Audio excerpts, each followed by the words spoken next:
On May 26, makeshift shelter for Palestinians burned under Israeli missile fire in northern Rafah city in Gaza, Palestine. Now this evoked global outrage.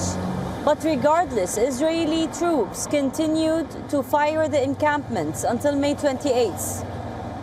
And even all this happened, the United States still didn't see this as crossing its red line.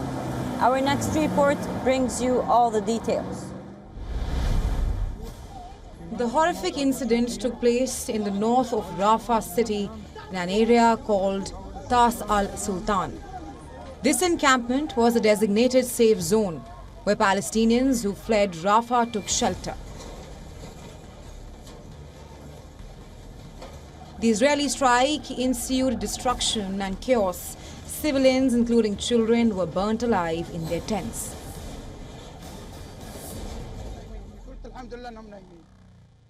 I woke to the bombing and the children were asleep. I said, thank God they are asleep. I went to the door, slept on the doorstep, and the children were all inside.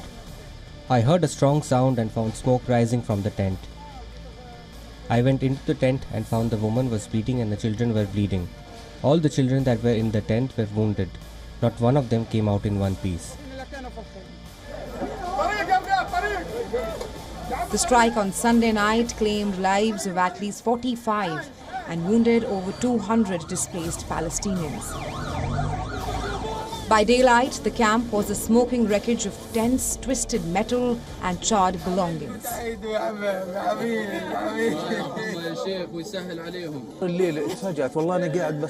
This evening we saw death with our own eyes, and the children that are with me were all wounded.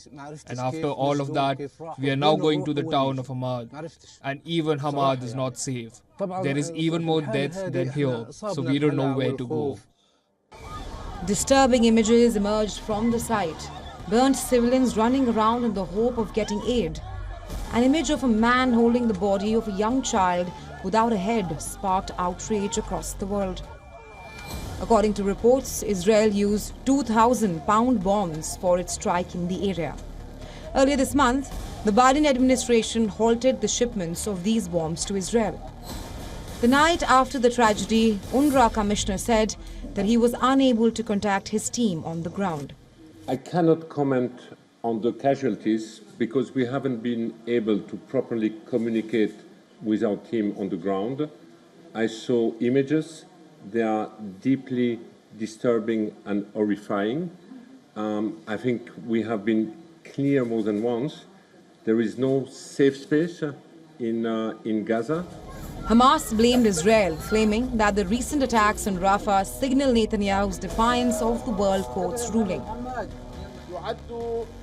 Timing of carrying out these massacres during the past 2 days is considered a defiance by the neo-Nazi government of the criminal Netanyahu to the International Court of Justice's decision that ordered the cessation of the military operation in the city of Rafah.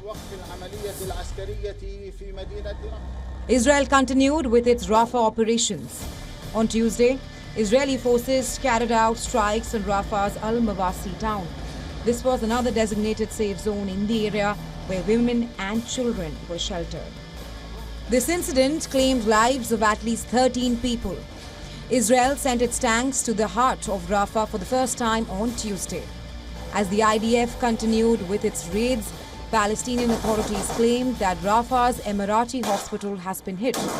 WHO says that Israel's complete incursion in the southern city could paralyze its last functioning hospital. If the incursion would continue, we would lose the last hospital in Rafah. We will not be able to refer patients to the European Gaza hospital because that is beyond the so-called siege line.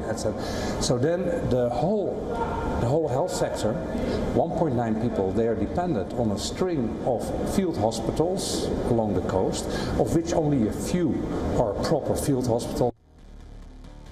Israeli Prime Minister Benjamin Netanyahu called Sunday's massacre a tragic mistake. He affirmed that Israel will probe into the matter and the nation will ultimately achieve victory in this war. In Rafah, we already evacuated about 1 million non-combatant residents, and despite our utmost efforts not to harm non-combatants, something unfortunately went tragically wrong. We are investigating the incident and will reach conclusions because this is our policy. Washington has been reiterating its stance on Israel's Rafah operation since last year. Even when Washington's top diplomat visited Israel this year, US was adamant about its red line for Israeli operations in Rafah. However, at the moment, US maintains that recent deaths in Rafah will not impact its policy towards Israel. We still don't believe that a major ground operation in Rafah is warranted. We still don't want to see the Israelis, as we say, smash into Rafah with large units over large pieces of territory. We still believe that. And we haven't seen that at this point. But we're going to be watching this, of course, very, very closely. IDF on Friday confirmed for the first time that it is operating in the center of Rafah in the southern Gaza Strip. It said 2 soldiers were killed in the fighting as their ground operation toll climbed to 294. Amid the raging battle, Hamas said it is ready for a complete agreement if Israel stops the war. The militant group has told the mediators it will not take part in more negotiations during ongoing aggression. But it is ready for a complete agreement, including an exchange of hostages and prisoners if Israel stops the war. As fierce street fighting and Israeli bombardments continue in Rafah, hundreds of thousands of civilians remain caught in the war zone with nowhere to flee.